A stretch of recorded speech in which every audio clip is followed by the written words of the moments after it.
Good morning everybody. आज हम लोग फिर से स्टार्ट करेंगे, कंटिन्यू करेंगे अपने चैप्टर को। ज्योग्राफी चैप्टर फर्स्ट स्टार्ट करने वाले हैं।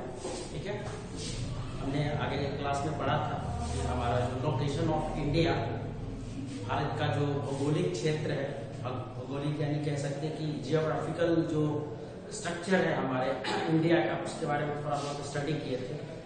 आज इसको भी कंटिन्यू करते हैं।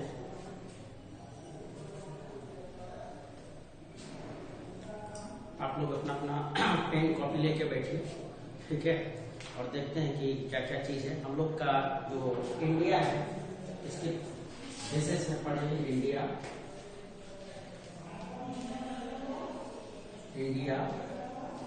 और इंडिया में पढ़ेंगे, इंडिया का साइज पढ़ेंगे, साइज और लोकेशन पढ़ेंगे, साइज और लोकेशन।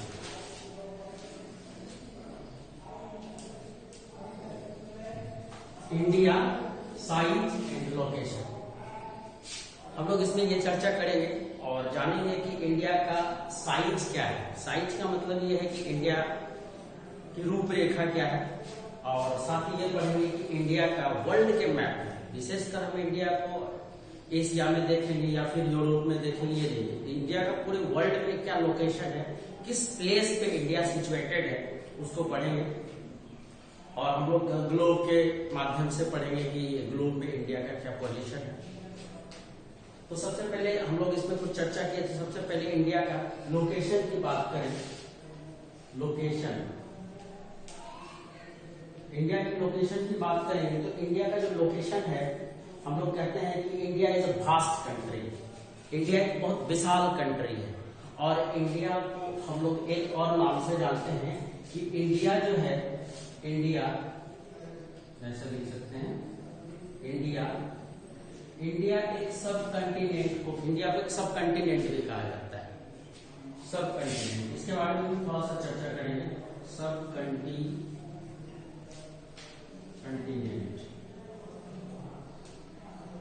बच्चों आप लोगों को ये पता होगा पहले से कि पूरे वर्ल्ड में नंबर ऑफ कंटिनेंट्स की बात करते हैं। नंबर ऑफ कंटिनेंट्स कितने हैं तो आप लोगों को पहले से पता है कि कंटिनेंट हमारा यूरोप, एक यूरोप है। दूसरा की बात करेंगे तो यूरोप के बाद आता है हमारा नॉर्थ अमेरिका आता है। नॉर्थ अमेरिका के बाद हम लोगों का आता है नॉर्थ अमेरिका। नॉर्थ अमेरिका के बाद चाइना आता है। चाइना के बाद साउथ अमेरिका आता है। 5 नंबर में साउथ अमेरिका है। 6 नंबर की बात करेंगे ऑस्ट्रेलिया है, और 7 नंबर में हमारा इंडिया है। तो इंडिया का जो पूरे वर्ल्ड में, अगर हम बात करेंगे कि रैंक की बात करते हैं, इंडिया के रैंक की बात करेंगे, रैंक, तो ये किस चीज में रैंक, वही पढ़ाई लिखाई में रैंक, शिक्षा में रैंक, एजुकेशन में रैंक, लिटरेसी, ये इंडिया का जो हम बात करेंगे रैंक की, तो वो लार्जेस्ट के हिसाब से, इंडिया जो बड़ा कंट्री है उसमें हमारे इंडिया का जो रैंक है वो 7th पोजीशन है। 7th पोजीशन, यानी इंडिया जो है पूरे वर्ल्ड में इंडिया का पोजीशन 7वें नंबर पे, ये बात हो गई। और ये जो है एरिया वाइज भी बोल सकते हैं, या हम लोग बोल सकते हैं कि पॉपुलेशन के बेस पे, पॉपुलेशन के बेस पे इंडिया का रैंक जो है पूरे वर्ल्ड में 2nd नंबर पे आता है। सेकेंड, इंडिया का अगर पॉपुलेशन की बात करेंगे, पॉपुलेशन,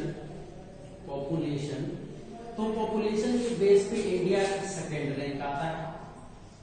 तो आप बोलेंगे सर सबको पता है कि इंडिया का जो पॉपुलेशन बेस्ड रैंक 2nd है, और फर्स्ट की बात करेंगे तो वो चाइना जो है वो उसका रैंक फर्स्ट रैंक पे चाइना है। पॉपुलेशन वाइज की बात कर रहे हैं तो पॉपुलेशन में चाइना 1st नंबर पे आता है, 2nd नंबर पे इंडिया आता है। लेकिन यहाँ जो इंडिया का 7th जो कंटिनेंट है, 7th कंटिनेंट में हमारा इंडिया का वो पोजीशन जो है वो है 7th पोजीशन। ये जो देख रहे हैं आप, ये आपका एरिया वाइज, ये है एरिया वाइज, ये जो 7th पोजीशन है इंडिया का वो है एरिया वाइज। एरिया वाइज जो पोजीशन है इंडिया का 7th पोजीशन है। कोई दिक्कत? चलिए आगे बढ़ते हैं। हम लोग लोकेशन की बात कर रहे थे, लोकेशन को हमने हेडिंग लगाया कि लोकेशन, इंडिया का लोकेशन क्या है। तो कहता है कि lying entirely in the northern hemisphere, northern hemisphere, northern जो है northern hemisphere, नॉर्दर्न हेमिस्फीयर में इंडिया का जो बोल सकते हैं हम लोग की जो मेन एक्सटेंट है, लैटिट्यूडनल एक्सटेंट की बात करेंगे, लैटिट्यूडनल एक्सटेंट, ये लैटिट्यूडनल एक्सटेंट क्या होता है इस पर भी हम लोग चर्चा करेंगे, और लॉन्गिट्यूडनल एक्सटेंट की भी बात करेंगे, लॉन्गिट्यूडनल एक्सटेंट, लैटिट्यूडनल एक्सटेंट की बात करेंगे, लॉन्गिट्यूडनल एक्सटेंट की बात करेंगे कि इंडिया का लॉन्गिट्यूडनल एक्सटेंट और लैटिट्यूडनल एक्सटेंट क्या है, किस सेंस में, इंडिया के लोकेशन के सेंस में। आपको पता है कि किसी भी कंट्री, किसी भी प्लेस, या छोटा से छोटा प्लेस, बड़ा से बड़ा प्लेस, किसी भी जगह अगर आपको एग्जैक्ट पहुंचना है, किसी भी जगह आपको एग्जैक्ट पहुंचना है, तो आपको उस जगह पर पहुंचने के लिए सबसे जो इंपॉर्टेंट चीज होता है वो होता है लैंडमार्क। लैंडमार्क का मतलब ये होता है, सपोज दैट आपसे कोई कहे या आपको कहीं किसी जगह पहुंचना है, सपोज आप कटिहार की बात करते हैं, कटिहार में कोई जगह है, अपने फ्रेंड से मिलना है आपको, और आप क्या किए, आप अपने फ्रेंड के, आपका अपने फ्रेंड का जो घर है या वो जहां पे भी रह रहा है उस जगह के बारे में आपको पता नहीं है, आपके अपने फ्रेंड को कॉल करते हैं कि भाई कहाँ पे हो भाई, तो बोले हाँ फलना जगह है, तो आपको बोलेगा हाँ आप जो है डीएस कॉलेज पहुंच जाइए।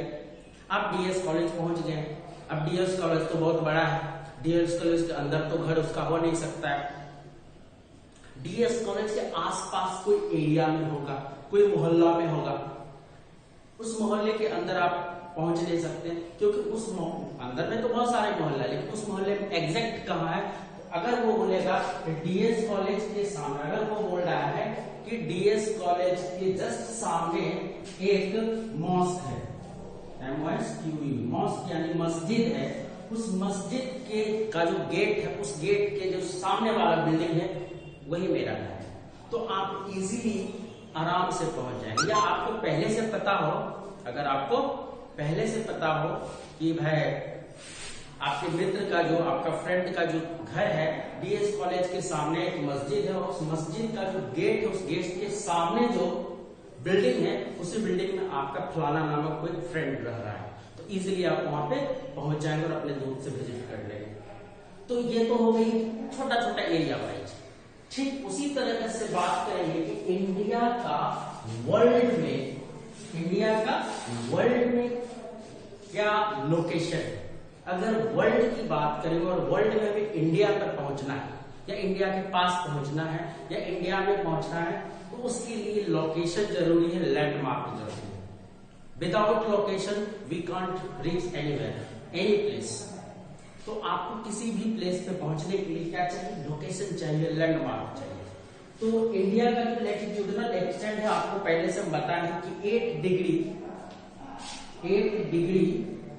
4 minute north, 8 degree 4 minute north, and अगर ये हो गया आपका लैटिट्यूडनल एक्सटेंट, और दूसरा लॉन्गिट्यूडनल एक्सटेंट की बात करेंगे तो 36 या 37 भी बोल सकते हैं, 37 डिग्री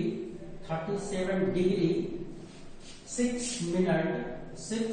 मिनट। ये जो आप ऐसे जो लगा रहे हैं, डैश जो लगा रहे हैं, ये डैश ये बहुत इंपॉर्टेंट है।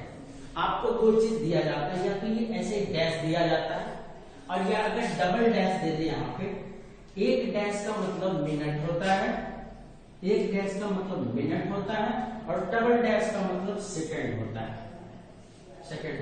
कहीं कहीं आपको सेकंड भी देखने को मिलेगा। ठीक है, एक डैश का मतलब हो गया मिनट, डबल डैश का मतलब हो गया सेकंड। तो आप बोलेंगे जैसे कि लैटिट्यूडनल एक्सटेंट क्या है, लॉन्गिट्यूडनल एक्सटेंट क्या है। ये बहुत इंपॉर्टेंट चैप्टर है, और हमें अगर इंडिया के बारे में दो चीज हम जान सकते हैं, एक इंडिया की हिस्ट्री के बारे में जान सकते हैं, इंडिया का हिस्ट्री क्या है, या हिस्ट्री क्या था, अभी क्या है। तो आपको एंशिएंट के बारे में पढ़ना होगा, या फिर आपको मेडिवल हिस्ट्री, मॉडर्न हिस्ट्री पढ़ना होगा, ब्रिटिश के बारे में जानना होगा, या इंडिया की अपनी कोई कल्चरल है, उस कल्चर में जो डेवलपमेंट हुई है, प्रोग्रेस हुई है, चाहे वो कल्चरल में इकोनॉमिक डेवलपमेंट की बात करें या टेक्नोलॉजिकल डेवलपमेंट की बात करें, कल्चरली डेवलपमेंट के बारे में बात करें, तो वो भी इंडिया के बारे में आप पढ़ रहे हो। लेकिन अगर हम जियोग्राफी पढ़ रहे हैं तो इंडिया का जो जियोग्राफिकल जो लोकेशन है, जियोग्राफिकल जो भी इंफॉर्मेशन है, उस इंफॉर्मेशन को पढ़ने के लिए आपको क्या चाहिए, कुछ चीजों की जानकारी चाहिए, कुछ ऐसे टर्मोलॉजी टाइप के कुछ ऐसे टर्म है, उस टर्म को इजीली समझना होगा। इसके लिए आपको वर्ल्ड मैप समझना होगा, वर्ल्ड का मैप समझना होगा, और वर्ल्ड के मैप में फिर आपको इंडिया को देखना होगा, वर्ल्ड मैप में इंडिया को देखना होगा। ये बहुत अच्छा चीज है और इसको समझना चाहिए सबको। इंफॉर्मेशन के लिए, नॉलेज के लिए समझना बहुत इंपॉर्टेंट। हम बात करें अब ये जो लैटिट्यूडनल लॉन्गिट्यूडनल, ये दो चीज लिखा गया है, इस चीज को देखेंगे। लैटिट्यूडनल एक्सटेंट की बात करेंगे तो इंडिया का जो लैटिट्यूडनल एक्सटेंट है आपका 8 degree 4 minute north and 37 degree. को हम थोड़ा आगे बढ़ा देते हैं तो आपको ज्यादा समझ में आएगा। इसको डैश दे देते हैं, डैश 37 डिग्री 6 मिनट नॉर्थ ले लेते हैं। नॉर्थ में वर्ल्ड के मैप में जो इंडिया का लैटिट्यूडनल एक्सटेंट है 8 degree 4 minute north to 37 degree 6 minute north, ठीक है। और लॉन्गिट्यूडनल एक्सटेंट की बात करेंगे तो 68 डिग्री या 68 डिग्री 7 मिनट ईस्ट टू की बात कर लेते हैं 97 डिग्री 25 मिनट ईस्ट। अब देखिए आपका नॉर्थ की बात हो गई, ईस्ट की बात हो गई। तो इंडिया का अगर आपसे नॉर्मली एक लाइन में पूछे कोई कि भाई आपका लैटिट्यूडनल, इंडिया का लैटिट्यूडनल एक्सटेंट क्या है, एक्सटेंट का मतलब फैलाव, कहां तक फैला हुआ है वर्ल्ड के मैप में इंडिया का लैटिट्यूडनल एक्सटेंट क्या है, तो आप सीधे बोलिए कि 8 degree 4 minute north to 37 degree 6 minute 37 degree 6 minute north. अगर लॉन्गिट्यूडनल एक्सटेंट की बात करेंगे तो आप बोलिए इंडिया के जो लैटिट्यूडनल एक्सटेंट है 68 degree 7 minute east to 97 degree 25 minute east. ये आप याद रखिए, इसको याद रखने की जरूरत है। इससे आगे हम और भी चर्चा करेंगे कि भाई इस चीज को समझेंगे। और एक चीज और बात कर लेते हैं, जो इंपॉर्टेंट टर्म है उस पर हम डिस्कस करेंगे, चर्चा करेंगे, आपको अच्छे से समझ में आएगी, ठीक है। तो हम लोग बात करते हैं एक चीज और कि एक होता है Tropic of Cancer, Tropic of Cancer तो ये आप ये मत समझिए कि सर ट्रॉपिक तो ठीक है, ट्रॉपिक ऑफ तक तो ठीक है, कैंसर क्या है, कैंसर कोई डिजीज है क्या सर, बीमारी है क्या? जी नहीं, बिल्कुल नहीं, ये इसका डिजीज से कोई लेना देना नहीं। एक होता है ट्रॉपिक ऑफ कैंसर और दूसरा होता है ट्रॉपिक ऑफ कैप्रिकॉर्न। ये दो टर्म ऐसा है जिससे आपके पास 4 टर्म आ गया। एक तो हमारे पास है नॉर्दर्न हेमिस्फीयर, ये इंपॉर्टेंट है, बोलेगा कि इंडिया किस हेमिस्फीयर में पड़ता है, इंडिया किस हेमिस्फीयर में पड़ता है, तो इंडिया नॉर्दर्न हेमिस्फीयर में पड़ता है। क्वेश्चन यहां से पूछा जाएगा आपको कि भाई इन द वर्ल्ड मैप या in the world where the India, where या which part of the India, ऐसे बोल सकते हैं कि where the India is located, ठीक है। अगर ग्लोब से क्वेश्चन पूछा जाए, बोले कि ग्लोब में या वर्ल्ड के मैप में इंडिया किस हेमिस्फीयर में पड़ता है, तो आप सीधे आपको बोले सर नॉर्दर्न हेमिस्फीयर में पड़ता है। अगर आपको क्वेश्चन पूछा जाए कि भारत का, इंडिया का लैटिट्यूडनल एक्सटेंट क्या है, लैटिट्यूड में इंडिया का फैलाव क्या है, तो आप बोलोगे सर 8 डिग्री 4 मिनट। इसको ऐसा नहीं पढ़ना है कि 84 नहीं पढ़ना है, ये 84 नहीं है, ये अलग है, ये अलग है। 8 degree 4 minute north to 37 degree 6 minute north. अगर लॉन्गिट्यूडिनल एक्सटेंट की बात करेगा तो आप सीधे बोलो 68 degree 7 minute north east to 97 degree 25 minute east. ठीक है, फिर हमारे पास एक टर्म आ जाता है Tropic of Cancer, Tropic of Capricorn. Tropic of Cancer जो है 23 हाफ डिग्री ईस्ट पे पड़ता है। ईस्ट या वेस्ट दोनों तरफ जो ट्रॉपिक ऑफ कैंसर होता है वो भी बताते हैं आपको। तो इंडिया का जो ट्रॉपिक ऑफ कैंसर होता है वो है 23 हाफ डिग्री, चलेगा 23 हाफ डिग्री नॉर्थ की बात कर रहे थे, नॉर्थ 23 हाफ डिग्री नॉर्थ। ठीक है, और अगर ट्रॉपिक ऑफ कैंसर की बात करेंगे, ट्रॉपिक ऑफ कैंसर नीचे की ओर होगा। ट्रॉपिक ऑफ कैंसर होगा वो हो जाएगा आपका 66 हाफ डिग्री नॉर्थ। ठीक है, या हम इसको ऐसे भी लिख सकते हैं नॉर्मली, अगर ट्रॉपिक ऑफ कैप्रिकॉर्न की बात करें तो हमारा जो है ये हो जाएगा वर्ल्ड का मैप इंडिया का, इसमें तो दिया नहीं होगा। ठीक है, फिर भी हम बात करते हैं। ठीक है, तो Tropic of Cancer, Tropic of Capricorn में भी बात करेंगे कि इसको भी वो बोल सकते हैं 23 हाफ डिग्री नॉर्थ के बाद साउथ आ जाएंगे। साउथ ये जो हो जाए 23 हाफ डिग्री साउथ की बात करेंगे, ये टोटल हो जाएगा, ये हो जाएगा Tropic of Cancer, Tropic of Capricorn. यहाँ नॉर्थ लगा हुआ है, ये साउथ लगा हुआ है। ठीक है, अब हम लोग इंडिया को देखेंगे। आपको सबसे इंपॉर्टेंट चीज क्या है कि इंडिया जो है the Tropic of Cancer divides the country into almost 2 equal parts. इसको भी हम लोग समझेंगे 2 इक्वल पार्ट्स में कैसे ट्रॉपिक ऑफ कैंसर बांटता है। कहता है to the south east and south west of mainland lie the Andaman Nicobar Island and the Lakshadweep Island in the Bay of Bengal and the Arabian Sea respectively। यानी हम India की बात कर रहे हैं। इंडिया का जो है अगर हेमिस्फीयर में बात करेंगे और ट्रॉपिक ऑफ कैंसर से रिलेटेड उसको ले जाएंगे आगे, तो उसमें क्या होगा कि इंडिया की बात करेंगे तो हमारे पास 2 चीज मिलता है। शायद इसको मिटाने की जरूरत है, मिटा देते हैं इसको ताकि आपको ज्यादा समझ में आएगा।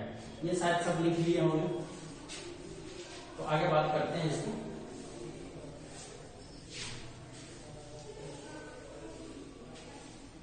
मिटाना तो पड़ेगा बेसिकली। तो ये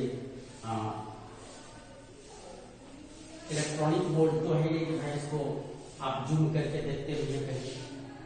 ठीक है, सबसे पहले हम एक ग्लोब मैप करते हैं, एक ग्लोब को ड्रॉ करते हैं। ग्लोब से एक चीज और बताते हैं कि मैक्सिमम लोगों ग्लोब का जो द्वारा है ग्लोब बनाता है ऐसे गोल कर देता है, ऐसे गोल बनाता है या पूरी तरीके से स्फेरिकल बनाता है। लेकिन इंडिया या कोई हमारा जो अर्थ, ये ग्लोब बेसिकली अर्थ क्या स्टडी किया जाता है, अर्थ क्या है, कैसे है, क्या शेप है उसका। तो सारे मैक्सिमम लोगों का कहना है कि भाई नहीं, अर्थ जो है फुल्ली स्फेरिकल है। बट ये सही नहीं है, it's not true, totally true नहीं हो सकता है। इंडिया थोड़ा सा नॉर्थ पे और थोड़ा सा साउथ पे चपटा है। इससे आपको बहुत कुछ बता सकते हैं, आगे आप पढ़ेंगे साइंस में भी इससे रिलेटेड बहुत कुछ। अगर हम बात करेंगे इंडिया का जो शेप है, इंडिया का वर्ल्ड का शेप में अगर हम अर्थ को ड्रॉ करेंगे थोड़ा सा इस शेप में आ जाएगा, ऐसे है।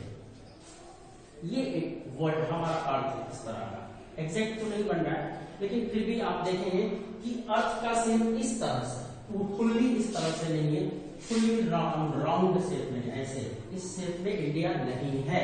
अर्थ की बात कर रहे हैं, सॉरी, अर्थ इस तरह का नहीं है फुल्ली, थोड़ा सा नॉर्थ पे और थोड़ा सा साउथ पे चपटा धसा हुआ है, इस तरह से धसा हुआ है। तो धसा हुआ है तो हम इसको बोलते हैं सर ये हमारा नॉर्थ पोल बोलता है, ये पोल है, और ये साउथ पोल है, साउथ पोल है। ठीक है, और एक लाइन जो होता है, एक लाइन जो ये इधर की बात करते हैं, इसको मिटाते हैं, ये जो हमारा हो गया ये ईस्ट हो गया और ये हो गया वेस्ट हो गया। हमारे पास 4 डायरेक्शंस आ गए, ईस्ट, वेस्ट, नॉर्थ, साउथ, ठीक है।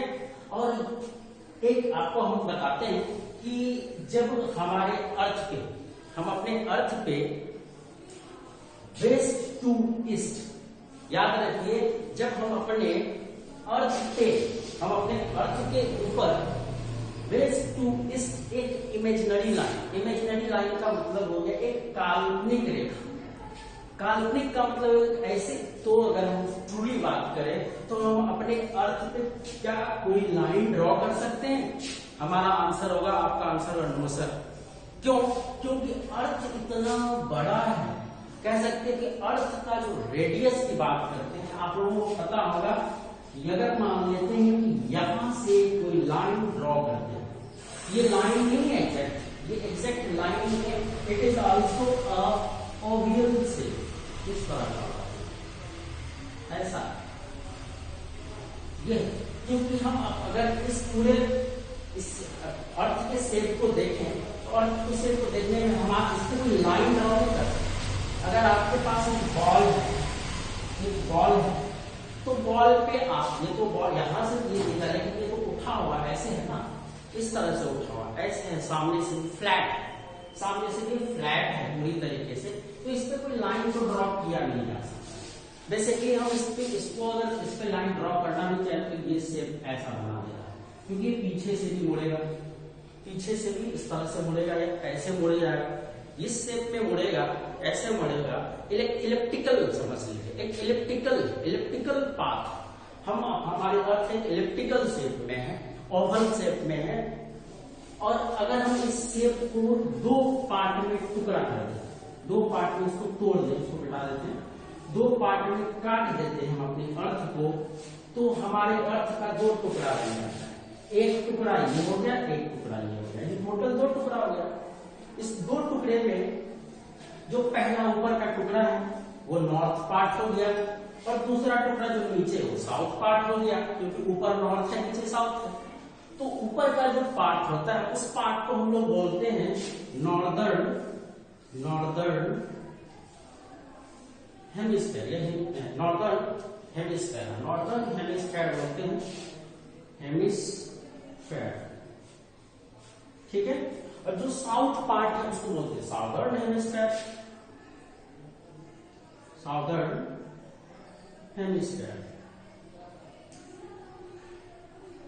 शायद आपको पीएचडी आ रही है।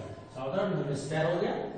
अब बोलो जैसे हेमिस्फीयर क्या होता है? सबसे पहली बात तो हेमिस्फीयर का मतलब होता है कि अगर कोई बॉल है, पूरा बॉल का जो शेप होता है वो स्फेरिकल होता है। सपोज आप, बहुत सारे हमारे बच्चे होंगे जो क्रिकेट खेलते होंगे, मैक्सिमम बच्चे होंगे जो क्रिकेट को पसंद करते हैं, cricket is a good game, और सभी लोग सचिन तेंदुलकर के बनना चाहता है, विराट कोहली के लिए की तरह बनना चाहता है, वो अलग की बात है। लेकिन बॉल सबने देखा है, या तो ड्यूज गेंद देखा होगा आपने, या कॉर्क का गेंद देखा होगा आपने, या फिर आप टेनिस का गेंद देखा होगा। अगर ये मान लेते हैं टेनिस का गेंद है और इस टेनिस की गेंद को 2 पार्ट में काट देते हैं, काट करके ऐसे ऐसे काट करके इसको निकाल लेते हैं, तो एक पार्ट ये बनता है, एक पार्ट ये बनता है। अगर इसको हम नहीं काटते तो ये स्फेरिकल है। स्फेरिकल का मतलब एक गोला, क्या है? ठोस गोला, सॉलिड है। हमारी अर्थ खोखला नहीं है, अंदर से ही हमारी अर्थ क्या है? Solid, fully solid. और ये सॉलिड, जो पूरा जो अर्थ सॉलिड है उसको हम लोग बोलते हैं स्फेयर। पूरा अर्थ सॉलिड पार्ट, जो पूरा अर्थ को स्फेयर बोलते हैं। और स्फेयर को अगर हम काट के निकाल ले, अलग अलग कर ले, ऐसा कर ले, अगर हम ऐसा कर ले, ऐसा कर ले,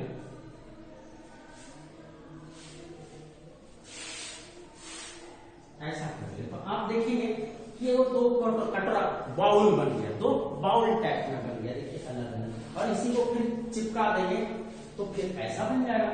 ये बड़ा, हम छोटा वाला लिया, बड़ा लिए, तो ये जो टोटल जो पूरा शेप है स्फेरिकल है। स्फेयर को जब 2 टुकड़ों में बांटेंगे तो हो जाएगा हेमिस्फीयर। हेमिस्फीयर का मतलब हो गया अर्धगोला। गोला आप चैप्टर में पढ़े हुए, मैथ्स में पढ़े होंगे, स्फेरिकल वॉल्यूम में पढ़े हुए, बेसिकली वॉल्यूम सरफेस एरिया। तो उसमें आप पढ़ा होगा कि ये जो है गोला है, गोला का आधा आधा टुकड़ा, जैसे सर्कल होता है ना, आप पढ़ेंगे सर्कल, एक सर्कल है तो उस सर्कल का जो आधा पार्ट टुकड़ा होता है उसको बोलते हैं हम लोग सेमी सर्कल, सेमी सर्कल या हाफ सर्कल भी बोलते हैं। तो ठीक उसी तरीके से ये गोले का जो आधा पार्ट होता है, हाफ पार्ट होता है, उसको बोलते हैं हेमिस्फीयर। ठीक है, हेमिस्फीयर, नॉर्दर्न हेमिस्फीयर और साउदर्न हेमिस्फीयर। ठीक है, ये क्लियर है। अब हम लोग बात करते हैं, अगला टर्म था हमारे पास लैटिट्यूड और दूसरा टर्म था लॉन्गिट्यूड। इस चीज को समझना बहुत जरूरी है, क्योंकि अगर आप जियोग्राफी पढ़ रहे हैं और जियोग्राफी में किसी भी कंट्री की लोकेशन के बारे में जानना हो, उसके लैंडमार्क के बारे में जानना हो, लैटिट्यूडनल और longitudinal, Tropic of Cancer, Tropic of Capricorn के बारे में जानना हो, तो आपको कुछ टर्म तो अच्छे से पता होना चाहिए। अगर उस चीज को आप जानते हैं तो आपको वर्ल्ड का किसी भी दुनिया का कोई भी कंट्री, वहां का लोकेशन, वहां का कल्चर, कोई भी चीज, वहां का टाइमिंग जोन, सारे के सारे आप फाइंड आउट कर सकते हैं।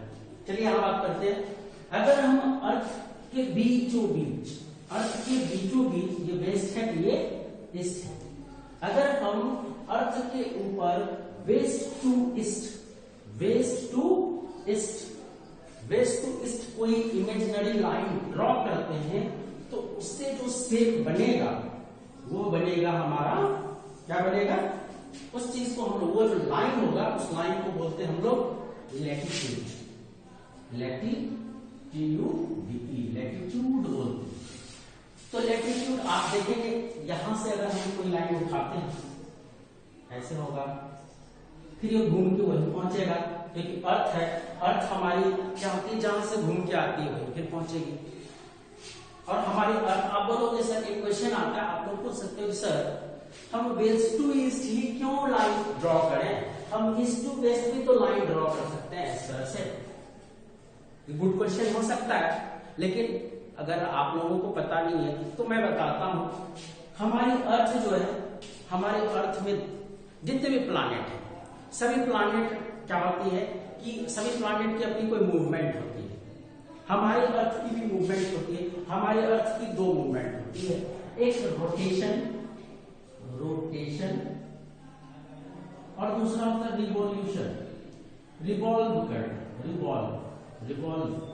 ठीक है, रिवॉल्व का मतलब होता है कि अगर कोई बॉडी, अगर कोई गोला किसी अपने जगह पे रोटेट करती है, अपने जगह पे रोटेट करती है, जैसे मैं यहां खड़ा हूं और मैं यहीं अगर चक्कर लगा रहा हूं, इस तरह से ऐसे चक्कर लगा रहा हूं, तो कहीं ना कहीं मैं अपने सेंटर पे या अपने ऑर्बिट पे, अपनी ही ऑर्बिट है जहां मैं खड़ा हूं, मेरा ऑर्बिट है, और इस ऑर्बिट पे खड़ा होकर चक्कर लगा रहा है इस तरह से, तो ये जो चक्कर हुआ रोटेशन हुआ। अगर हम अपने पाथ पे, अपने ऑर्बिट पे चक्कर लगाते हुए किसी और का भी चक्कर लगा रहे हैं, किसी और का भी चक्कर लगा रहे हैं, तो उसको बोलते हैं रिवॉल्व होना।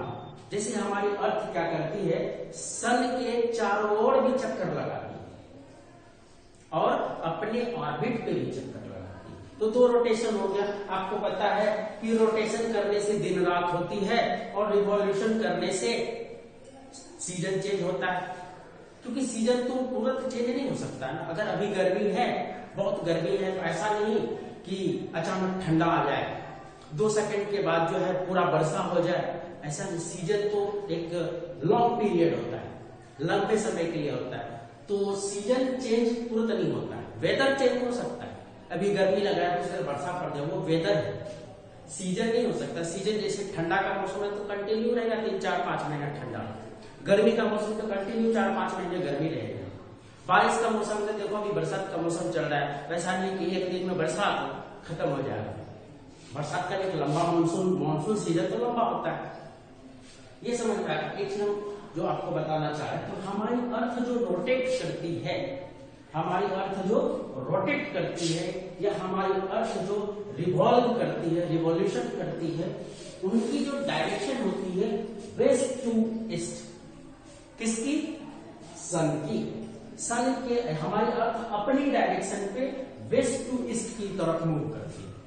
तो वेस्ट टू ईस्ट मूव होने के कारण ही तो दिन रात होता है। और इसी कारण क्या होता है कि अगर सपोज कर ले, इसको उठाते हैं, यहाँ पे आप एक सन बना लेते हैं। अब बोलोगे सर इतना नजदीक तो सन नहीं होना चाहिए, अरे हमारे पास जगह ही नहीं, तो हम लोग क्या करते हैं 20-25 किलोमीटर दूर में जाके एक सन जरूर बनाते हैं, ठीक है। लेकिन हमारे पास प्लेस नहीं है, ठीक है। यहाँ पे हमने एक सन ड्रॉ कर लिया, ये सन है हमारा, ठीक है। सन ड्रॉ कर लिया। अब हम लोगों को क्या करना है, हमारी अर्थ है।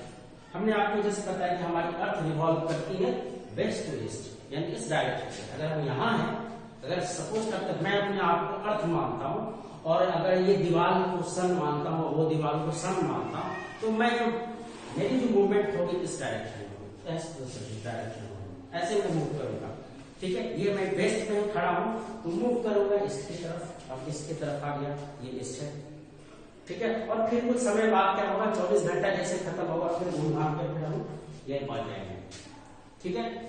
ये दोनों कारण से क्या होता है, डे एंड नाइट होता है। तो इसलिए क्या होता है, अगर हमारी अर्थ वेस्ट ईस्ट की तरफ मूव करती है, तो अगर हम यहाँ खड़ा है तो हमारे फेस पे लाइट आ रही है, हमारे फेस पे लाइट आ रही है, और हम क्योंकि हमारी जो है, हमारी जो फेस है वो सन की तरफ है, पीठ सन की तरफ नहीं है। और जब हम मूव करके उधर जाएंगे तो क्या होगा, हमारी फेस चेंज होकर वेस्ट की तरफ आएगी। खत्म।